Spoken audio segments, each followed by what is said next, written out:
People were worried about Warrior performance being terrible in Season of Discovery. The current number one DPS is a Warrior. Let's investigate it. Checking out the damage rankings for tanks, we'll see that Warriors definitely have a place. If you go and look at the breakdown for the top 100, you'll see that the vast majority are Warrior tanks.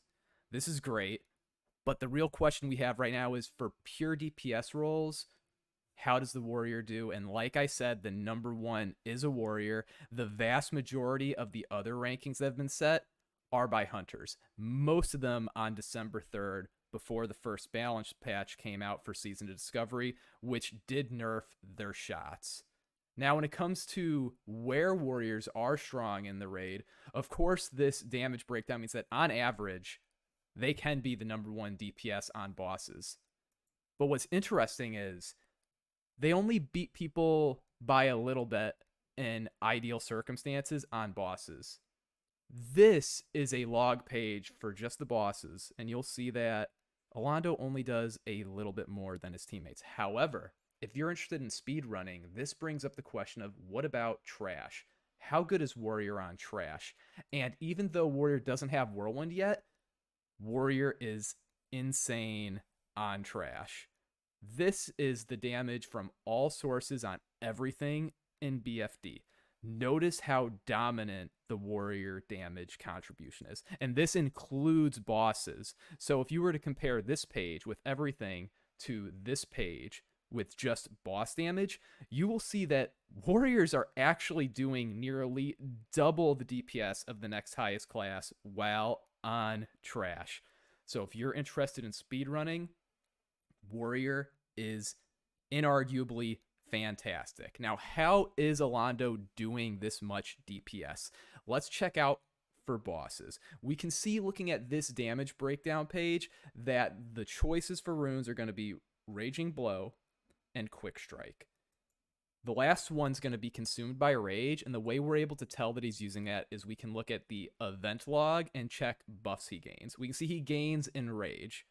This means he has the consumed by Rage talent. He definitely doesn't have the one from your talent tree where you take damage because he has deep wounds. So we know he doesn't have that, but also because he is in Rage prior to taking any damage on all of the fights. So he is for sure using the rune. Now, what is the actual rotation? You may be worried about when should you use Quick Strike or Raging Blow.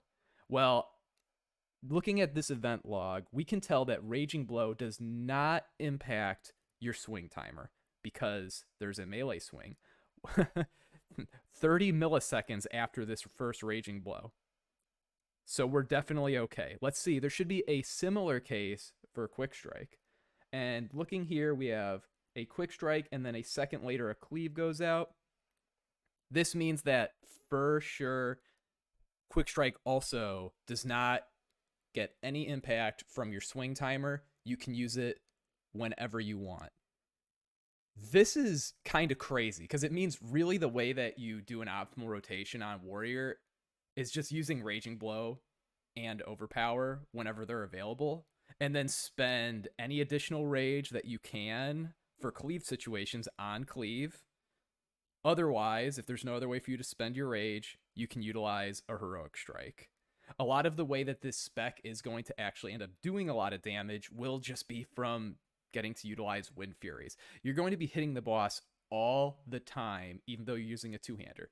Look at this damage log. We can see that the boss is getting hit nearly once a second, even though a two-handed weapon is being utilized. Pretty interesting stuff.